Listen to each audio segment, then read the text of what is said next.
Jamie and Genty Show, broadcasting live each week on Tuesday at 12 p.m. from Fishbowl Studios. Log on to hear sports talk from basketball to football and view your feedback on the biggest sports news you want to talk about from around the world. So be sure to log on each week Tuesdays at 12 p.m. to catch the Jamie and Genty Show. Hope to see you soon on Fishbowl Radio Network. Jump in.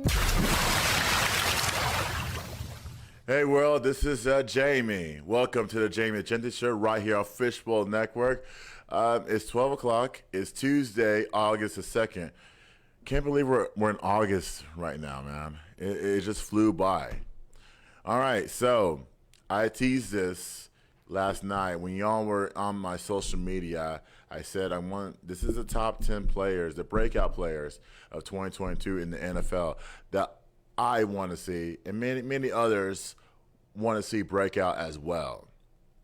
So, further ado, let's get to it, man. Now, I'm going to do only 5 due to time constraints, but you're going to like my first 5. Number 1, Zeke Elliott. Now, Zeke Elliott, granted, he had a down season last season, even though he still had 1,000 yards. I just felt like, his production has gone down a little bit due to Pollard and injuries. And at some point, Zeke, you have to admit that you're hurt during the season. I mean, we're not trying to take away carries from you, but at the same time, you're injured. And I'm not saying you're old and anything. I personally think you can still play. I would like to see you have the ball 20 to 25 carries a game. Now, did the Cowboys value that, even though you signed a contract back in 2018? Probably not. But I do. I value that. So, Zeke Elliott, I want to see a breakout season. Even though you had 1,000 yards, it's good enough for some stats, but it's not good enough for me. I want to see you have at least this upcoming season, at least 1,200 to 1,300 yards. Can we get that? We can. But Zeke, you have to go out there and prove it, man. Prove it. Don't let, Pollard, even though Pollard is a great asset, great player, I'm pretty sure he's going to get paid by us. Yes, by us, because we need 2 quality running backs on a team. You need your starter, and then you need the guy that backs him up, that can get you that burst while the first running back is resting. So, Zeke, I would like to see you break out this season. I would like to see more play calls called for you. I would like to see you catch the ball in the flat, run 5 or 10 yards, and we'll go from there. Now, we'll see what happens with everything. Number 2, Kyler Murray. Okay, what can we say about Kyler Murray? He just signed a 5-year, $231 million contract, $160 million guarantee. Wow. But here's what blows my mind, right? You signed that contract, Kyler. They're telling you got to do 4 hours of independent studying every single week on this opponent, on what our plays are.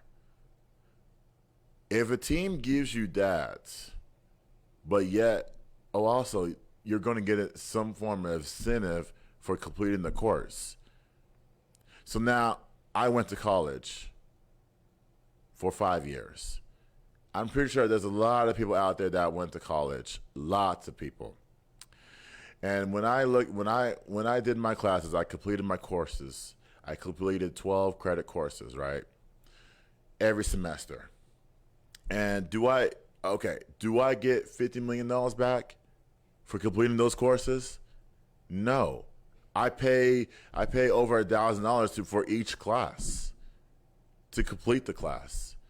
I don't get like Kyler Murray money. But Kyler, you signed it, bro. This team does not value your abilities. But I want to hear from Kyler, and I want to go off on this. So let's play the clip of Kyler saying that, I don't need studying. I'm the best quarterback in ever. Let's hear that tape. How is everybody? I'm doing good. I'm doing good. Hope y'all been great. Hope y'all have had a great off season. I'm excited for the season. Can't wait for the season to start. It's been an eventful off season for me, for sure for y'all too. But yeah, man, I'm excited. I'm excited what this team's capable of. I think we got a lot of great a lot of great players. The continuity, the maturity, the leadership of this team. It's probably, since I've been here, it's probably the best that I feel like, as far as the team goes, I feel like it's the best, of all that we've had. Guys are gelling together. Practice so far, 2 days in, it's been good. But today, I'm talking today because, I feel it's necessary, with what's going on as far as regarding me and the things that are being said about me. It's almost, to think that I can accomplish everything that I've accomplished in my career and not be a student of the game and not have that passion and not take this serious is almost, it's disrespectful, and it's almost a joke. It's, to me, I'm flattered. I'm honestly flattered that y'all think that at my size I can go out there and not prepare for the game and not not take it serious. It's disrespectful, I feel like, to my peers, to all the great athletes and great players that are in this league. This game's too hard. To play the position that I play in this league, it's too hard. And I don't do this often. I don't talk about myself, but today I feel like I have to. And so I'm gonna list the accolades. To go 43-0 in high school in Texas. Some are gonna say, "Oh, it's high school." That's So you heard it. You heard it. Anybody that's followed Kyler Murray, from high school on, he's been a winner. And, I mean, Kyler, first of all, no one is disrespecting your craft. You signed a contract. The only team that's disrespecting your contract, your craft, is the Cardinals. They're requiring you to study for 4 hours a week, and then we'll pay you. Like, I don't like it when players don't read the fine print of a contract. Like, you are the quarterback of an NFL team, Kyler. You can have your say and say, you know what, this 4 hours I'm not doing that. I want to rest during the week. I got my money. I want to chill. I want to go play video games. I want to go hang out with my friends. I want to have a family, all that stuff. But yet they're telling you, we got to study. We got to have you study for 4 hours a week. You don't tell Aaron Rodgers that. You don't tell Tom Brady that, and yet those guys are ready to play. You don't tell Dak that. Study 4 hours a week. All they're studying is during practice. Film study. That's what film study is there for. So, Cardinals, don't you guys have film study? Don't you all have an offensive, defensive film study during the week to study that opponent? First of all, why are you making your quarterback study the playbook 4 hours, study 4 hours a week? And Kyler, you signed it, you went ahead with it. But yet it's like nobody's disrespecting your craft. And they got rid of that language because there was overreaction. Everybody, from personalities to fans, even I said, wait a minute, hold on, they're making this quarterback study 4 hours a week?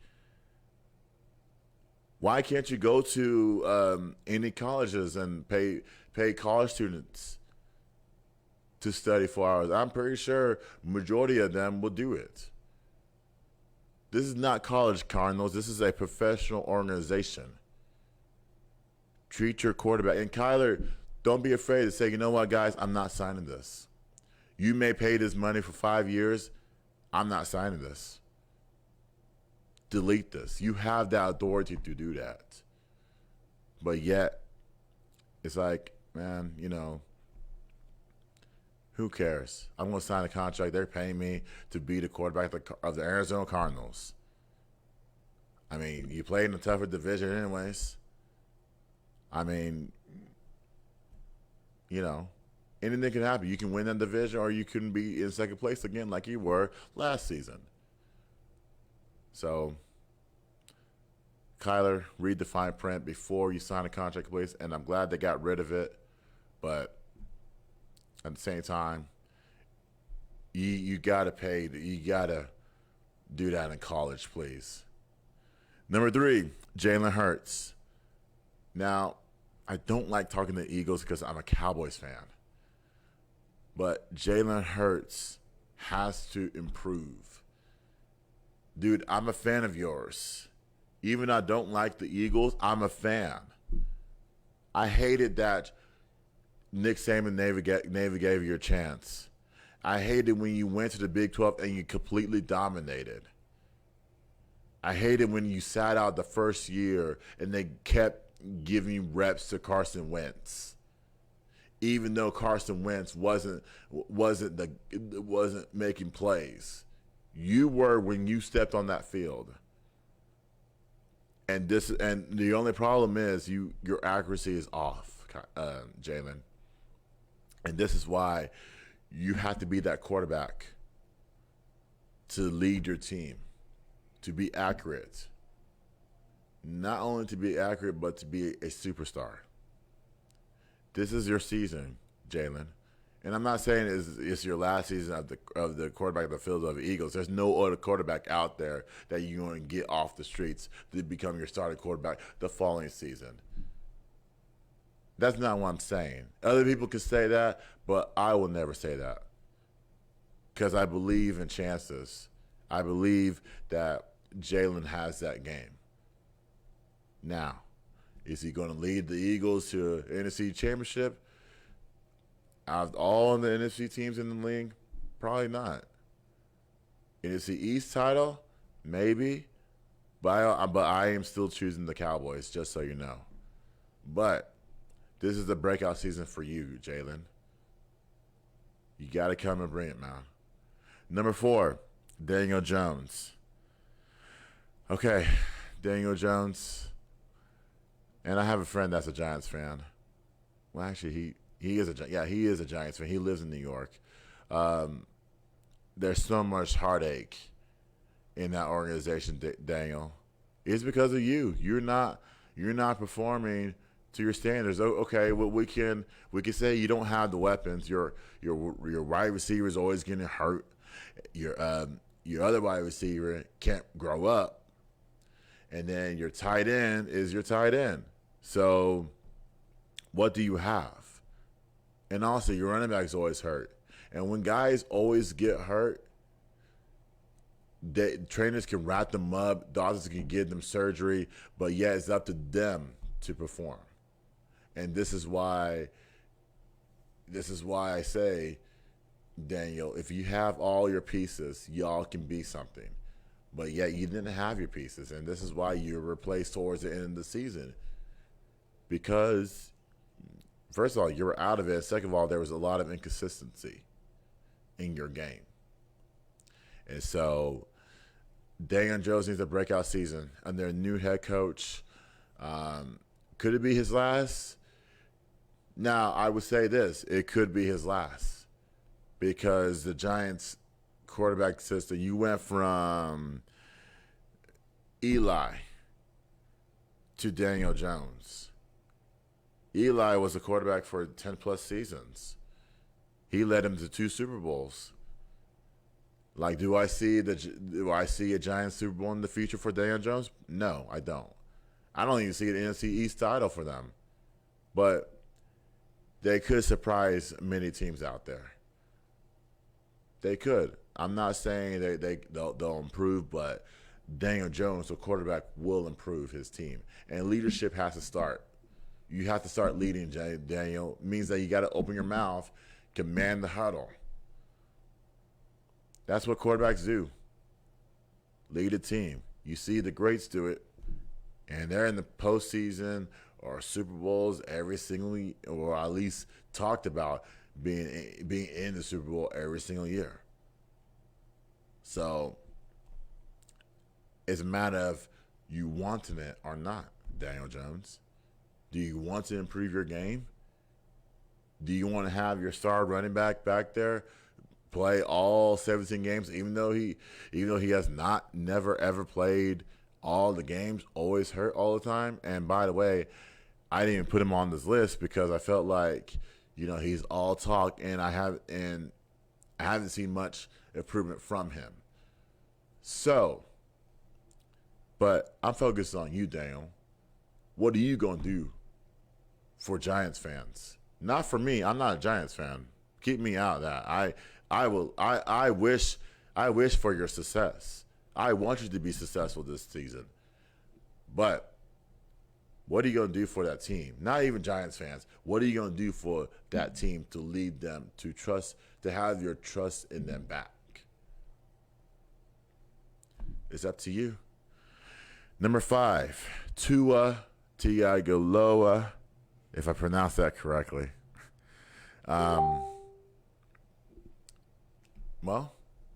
Tua, your head coach got fired, which I blatantly disagree with.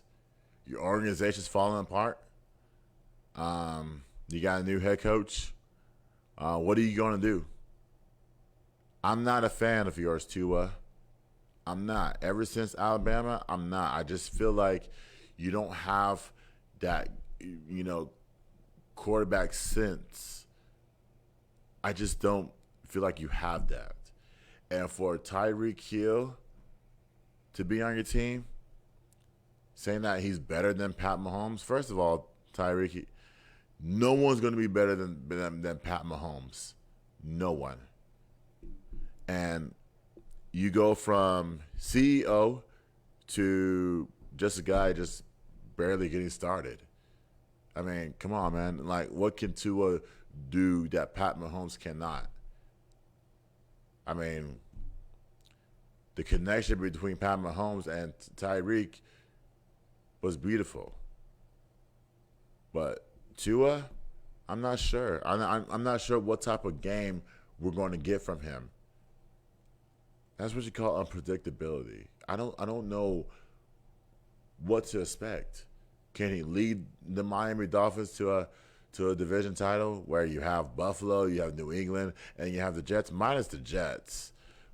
Buffalo, New England? No. I mean, because you're always going to be third. It's going to be Buffalo and New England. Or maybe if you get past New England, then, you can be right there with Buffalo, but you're not going to be in the same class as Buffalo is. Buffalo's on a different level. Different level, different quarterback. That quarterback there in Buffalo does not need to prove himself. This quarterback in Miami does. With a new head coach, new wide receivers, and an organization that's falling apart due to firing Brian Flores last year, even though y'all had a winning record. And you were about a couple of games away from getting into the postseason. Well, a couple of situations away from getting into the postseason. But Tua, this is your team, man. And this is what I said about Daniel Jones. You have to command the huddle, Tua. No one's putting you in their top 10 right now. Not even their top 20. Like, there's no room for you. Heck, I'll put Carson Wentz over you. On that 20 spot, I'll put Carson Wentz over you. But this season is your season, Tua. Can you lead the Miami Dolphins to a postseason? Maybe. There's got to be a little help in the way. You can't do it alone. You got to have a great running back. You got to have receivers, which you do. You do have receivers. You have a good tight end. You have 2 good receivers. I mean, there's weapons around. Take advantage of them and see what happens. But that's my top 5, guys. There's nothing to it. I want these players to prove themselves that they are worthy to stay in the NFL or stay on their respective teams. I don't want to see, as much as being a Cowboys fan, I don't want to see Zeke leave. As much as I'm not an Eagles or a Giants fan, I don't want to see Daniel Jones be his last year, sitting on the bench again, because you got to draft a quarterback again. Giants and the Eagles is not Jalen Hurts' last year. It will never be, because Jalen Hurts will be your quarterback forever. Actually, I view Jalen Hurts as being a lot better than Donovan McNabb. Yes, I took it back. Yeah, I took it back. A lot better than Donovan McNabb. A whole lot better. Like, we can never forget Donovan McNabb. We can forget him off the field, but we cannot forget him on the field. And Jalen Hurts has that ability to be better than him. Now, call me crazy, but I was a big Donovan McNabb fan back in the day when I was a child, and I don't see much Jalen Hurts in him, but Jalen Hurts is a lot fitter, healthier than him. And so you can be that guy, Jalen Hurts. You can forget about Donovan. You can forget about Mike Vick. You can forget about Carson Wentz. This is your team. And Kyler, I wish you success, man, in a tougher division this year. This is only you, the Rams, and the 49ers. Well, actually, it could be only the Rams and the Cardinals. So, in those 5 years, Kyler, that you sign, at least consecutive playoffs have to be in your wheelhouse, or potential Super Bowl appearance. Has to be. That's why you signed 5 years. You're the man, Kyler, to take that team over there. You can, and I wish, and being here, I wish you nothing but the best. I will watch you all season long if you achieve it. I'm watching you, and these players don't think I'm watching them, but I'm watching you guys. I want to see what y'all can do, man. But that's my top 5 out of the 10 on my list. I'm going to talk about the next 5 next week. But coming up next, we got some WNBA talk, guys. Now, remember 3 weeks ago we talked about WNBA? We talked about the good and the bad. Let's see what has happened between the All-Star weekend and right now. It's Fishbowl Radio.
Fishbowl Radio. Now, I did tease this during the break. Before the break, sorry. WNBA. Yes, the good and the bad. Now, as you can see, the WNBA is about to wrap up their season, guys. I think their season ends August the 14th, I believe, if I'm not mistaken. This is why they need more games. It's too low. 36 is too low for me. 40, 44, maybe 50. Heck, the college softball, they play 60 to 70 games a season if you ask Oklahoma. And they're playing consecutive games, maybe a Tuesday, Wednesday, stuff like that. So this is why WNBA, but yeah, after 25 years, we're still improving. We got to get this right, man. We got to get this right. But like I said, I talked about that 3 weeks ago, and now, ever since then, let's talk about the good and the bad. Now, let's start with the good, man, because, they just had an in-season tournament, which I advise the NBA to not have because there's too much games and there's too much viewership on the NBA side. They just played Chicago Sky versus the Las Vegas Aces, and the Aces won. They won the Commissioner Cup, and I want to show you a clip of Kelsey Plum. Now, Chelsea Gray won the MVP, but Kelsey Plum got the trophy. Kind of like the same trophy that she won when she was the All-Star Game MVP. This is how low the WNBA can get. Can we play that clip of Kelsey Plum receiving that trophy, please?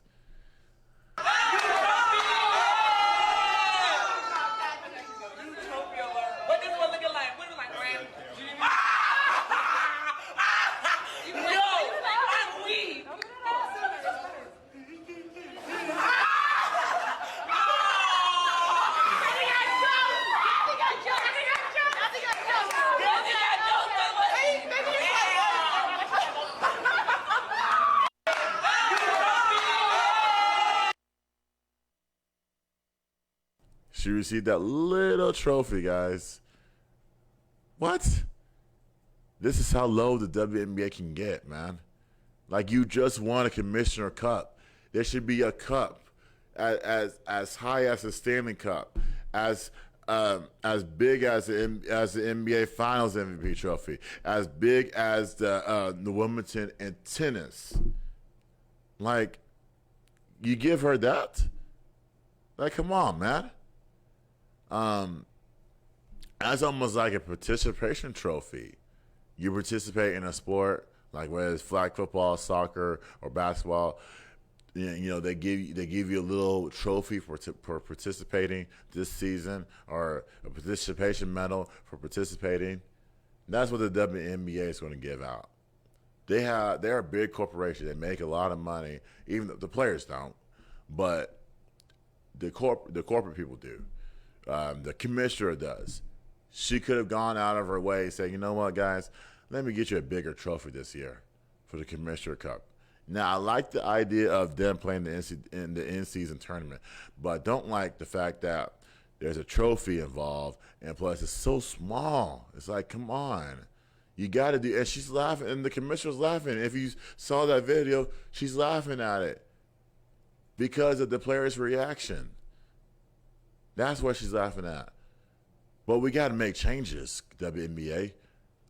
We got to start adding more teams. We got to start adding more games. We got to start getting bigger trophies, guys. For All-Star MVP, Finals MVP, Commissioner Cup MVP, we got to get it. As much as you guys are sponsorships now, sponsors are coming to you, and all that stuff, it's you have the money to invest in bigger things. You have the money to invest in teams. You have the money to invest in games and TV contracts, which, by the way, they showed more Summer League games than the NBA games, which this game right here was on Prime Video. So you had to pay anywhere between, $12 to $15 to watch this game online. It said this game could have been on ESPN, ESPN2, CBS, NBA TV, which people don't have. But this game should have been on ESPN. It was the only game of the night last week. But ESPN doesn't show it. ESPN would rather show the TBT tournament. ESPN would rather show baseball. ESPN would rather show 30 for 30. You have 3 channels, actually 4. One of them is online. The other one's college. You have 2 major channels on ESPN. Show that game so that the viewership for the WNBA is growing. I don't know why it's growing right now. It should have grew when they opened in 1997. But who am I? I just watched the WNBA and I say, man, you know what? I'm just frustrated about their mistakes. Like after 25 years, you have to get it. Like the NBA, every season they're making changes. Like for example, they took away the take foul. So we'll see more fast break baskets, guys. So we don't have to see players foul out all the time over a takeout foul. That's ridiculous. Or sorry, a clear path foul, what they call it today. But I expect the WNBA to make those changes this off season, please. Now, let's go to another good before I go on the bad stuff. And the bad stuff is about one player. But let's go on to the last good thing. Now we're celebrating Sue Bird and Sylvia Fowles' retirement tours, which they should be heavily celebrated. Should be. Can we get a clap for both ladies, please? Yes. We should celebrate them. However, there's one other player that we should celebrate too. And you know, you may not know this player. You know, she played she's playing in the WNBA right now. She said this is her last year. She said it privately, but how come I have it, but yet other people don't know it? Her name is Brianna January, guys. She played on the Fever. She played with the Mercury. She played in Connecticut. She played in Seattle. She's a great role player, guys. Does her job, a second-tier point guard. She plays in Seattle with Sue Bird, so they're both going into retirement together. And so this will be her last year in the WNBA. You will not see a Brianna January on a WNBA roster. As much as a lot of teams she's played on. She's been in the league for 13 years, putting on 4 teams. Pretty sure she wants to go do some other things like Sylvia Fowles and Sue Bird. I'm pretty sure they have everything covered for them. I don't know what they're going to do. I mean, I view Sue Bird as a media person because I think she will start hosting her own show. That's my prediction. I don't know what she's going to do. You know, Sylvia's got her own thing going, and Brianna, I don't know. So that will bring in more, you know, quality players. But when we celebrate Sue Bird and Sylvia Fowles, we also should celebrate Brianna January too. Let's give another clap for Brianna January, please.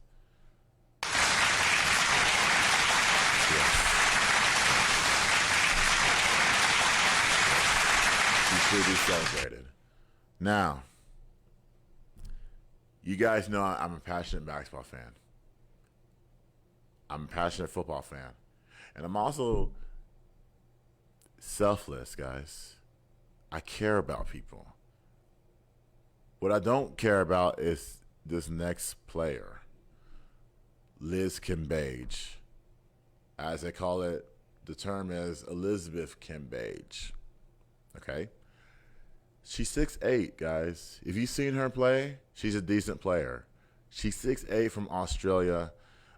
Selfish player. The Sparks released her last week over a contract divorce. That's what they call it these days, a contract divorce, guys. That's what happened with the Tina Charles situation in Phoenix. And this is what happened with the Sparks. Now, there's some key factors in this of why Liz Cambage is not only selfish but just a fool of herself. And I'll give you one. As a she called Nigerian players monkeys. As fellow, you have two Nigerians on your team. You have Neka and China and Bumake, Nigerian players. I'm Nigerian. So when I heard that, I was very offended. But at the same time, I forgive you because NECA China forgave you. You probably had a conversation, closed doors, and all was well. But like I said, that should never come out of your mouth, Liz. Okay? So, there was a lot of issues with our game. Not getting back on defense, not sealing for position. You are 6'8". The other tallest player in the WNBA is 6'10", and I can't remember her name. Two Chinese players, or Japan, Chinese. But, Liz, seal for position. You can post up. You have that game. You are talented. You are talented. You are talented, that player. You can go off anytime you want. You just got to seal the player in the post. Put her on your backside and score over them. But yeah, you can't do that. You want to shoot jump shots. You want to give the little small sign when someone's like 6'1", trying to guard you. Like, come on, post up. Give us the 10-10 player, double. But you don't want to do that. You don't want to work. That's what I have a problem with. I don't like when people don't want to work for good things. Liz Cambage doesn't want to work. She wants to be all about herself. I want the ball. I want this. Like, Liz, you are playing a team sport. Everybody is trying to get to the same goal. A championship, playoff appearance at least. It's not about you. The team does not revolve around Liz Cambage.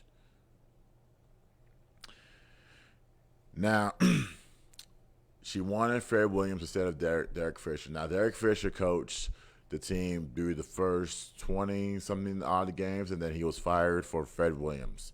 That was the organization's decision. So the organization loved Fred Williams over Derek Fisher. Liz Cambage loved Fred Williams over Derek Fisher. I mean, Derek Fisher, coming from being, in an NBA coaching circle to the WNBA coaches is a pretty good transition.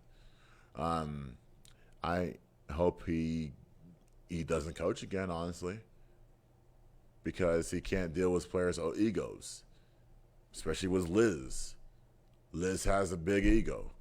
Liz wanted Fred Williams over Derek Fisher because Fred Williams, who is the acting head coach now, convinced Liz to play in the WNBA again. She was about to leave. She was about to retire. I mean, we wouldn't know if she retired today. We wouldn't care where she went. I mean, we wish her well, but you got to move on, and the team has to move on as well. And so, I mean, Liz is Liz, and she wanted Fred Williams, and she got him. Couldn't give him a chance. So, but like I said, there was a lot of issues. One other issue I'm going to talk about is the jerseys, guys. Okay, so Liz wanted to wear number 8. Number 8 went to Delisha Milton-Jones, who played in the WNBA back in the 2000s. They were going to retire her jersey at some point. And she said she wanted that. The organization said no, because that's our player. Delisha Milton fought for us. She dedicated her career to us. We're not going to give that up. We're not going to get there. We're going to celebrate number 8. And to the point where number 8 will never wear number 8 again. Nobody. Like, as the Cowboys, the first number, it was Cowboys for a second. Number 88 went to Drew Pearson. Number 88 went down to Michael Irvin. Number 88 went down to Dez Bryant. Number 88 went down to CeeDee Lamb. So number 88 will never be retired in the Cowboys organization. Someone's always going to wear number 88. If CeeDee Lamb leaves for another team, somebody else will wear number 88. But when you wear number 88 for the Cowboys, I don't care who you are, whether you're tight end or receiver, you got to perform like the original number 88. The number 88, all the other guys, Drew Brees is in the Hall of Fame. Michael Irvin's in the Hall of Famer. Dez Bryant, probably not. And that's a shame. But then again, Dez did it to himself because he didn't want to play football. But I'm a big fan of Dez. I love Dez. Dez is my favorite guy.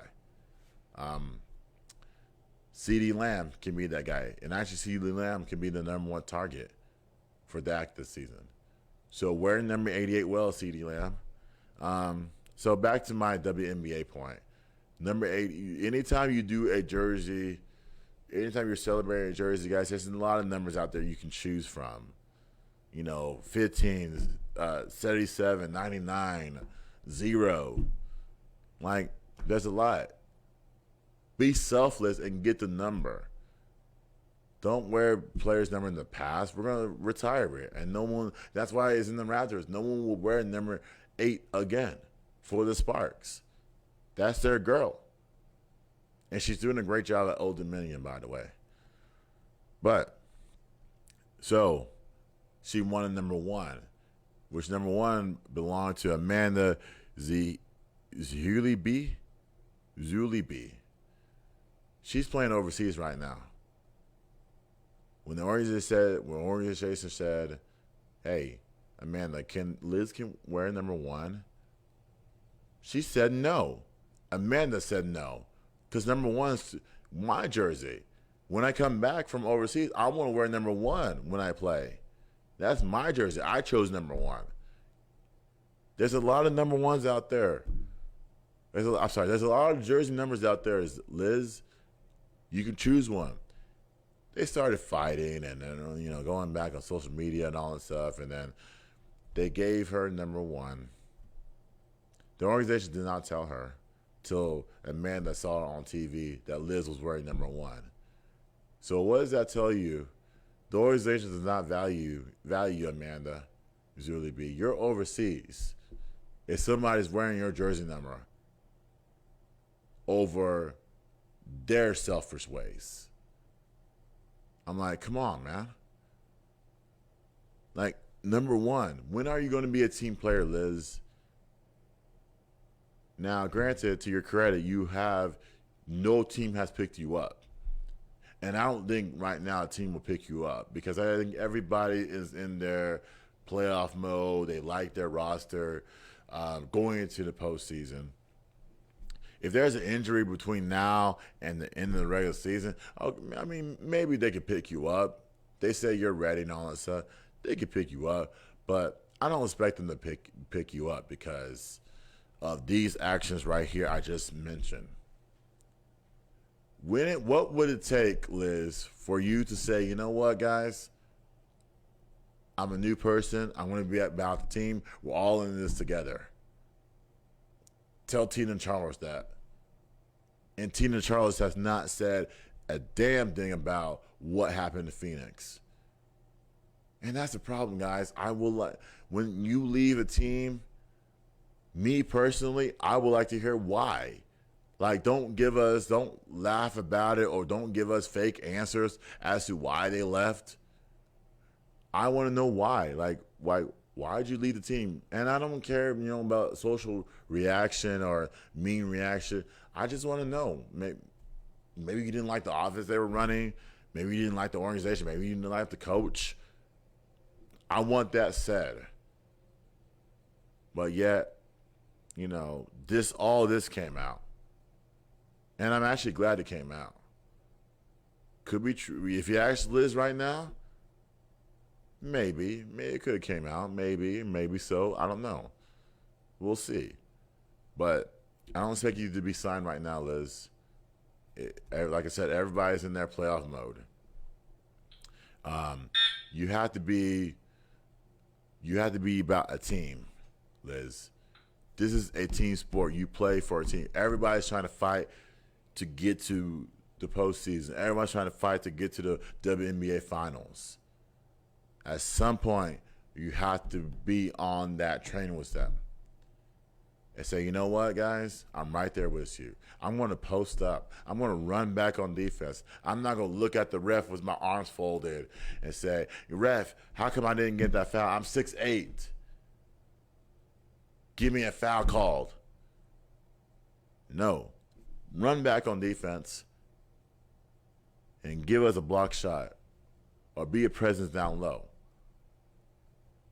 Don't be about yourself. And that's what I tell people in life. Do not be about yourself. You got to help each other. She does have her modeling and her DJing career. So, like I said, we'll see, if this was her last WNBA game, I mean, I wish her nothing but the best. I hope modeling works out. I hope her DJing works out well. Somebody else will take her spot.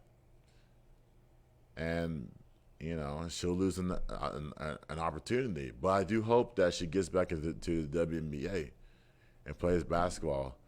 We want to see the new version of Liz Cambage. We don't want to see the old one because the old one was like, man, who's this? Who's this B? We don't need her on this team. But we got to get it together. You have to get it together, Liz. You have to. Now, granted, that was the good and the bad stuff in the WNBA right now. The playoffs are about to start within a week and a half. So, like I said, there's always an anticipation. You can have fun with it. You can watch playoff games, even though the playoff games might interfere with the NFL that's going on. The preseason, that's preseason, guys. Let's watch the WNBA playoffs. Let's watch the ladies work and see what happens, man. It's going to be really competitive. I'm really wanting to see what comes out of it. That's the main storyline on the WNBA. Now, I do want to talk about Bill Russell for a second. He passed away on Sunday. It was shocking. Shocking to me that he's gone. Like I wasn't born when he played, but I saw clips of him on the internet, clips on him on TV. He looked healthy. It's just his game, man. Like, if we can adopt that game in the 60s game today till now, from the 60s, man, the NBA would be in a better place. It's already in a better place right now, but you talk about being the interior defender down low, scoring a lot of points, being a Hall of Fame, being a coach, being an activist in your community. He did it all. At 88 years old, we should be celebrating. We shouldn't be crying. I never cried because, he's an awesome person. I don't know him personally, but he's done a lot of fabulous things in basketball and in life. So, but rest in peace to him, to Bill Russell, and the team will be celebrating his honor at some point. So, we'll go from there.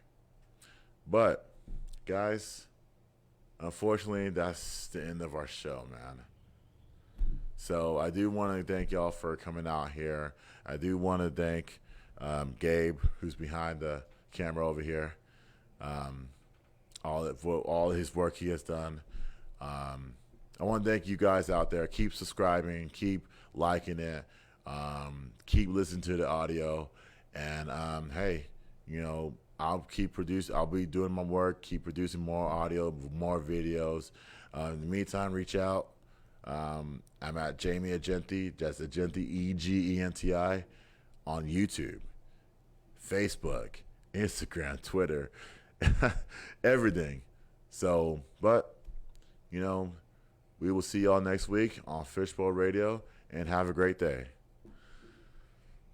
Hey, this is No, host of the Black Mature Woman Show, broadcasting live each week on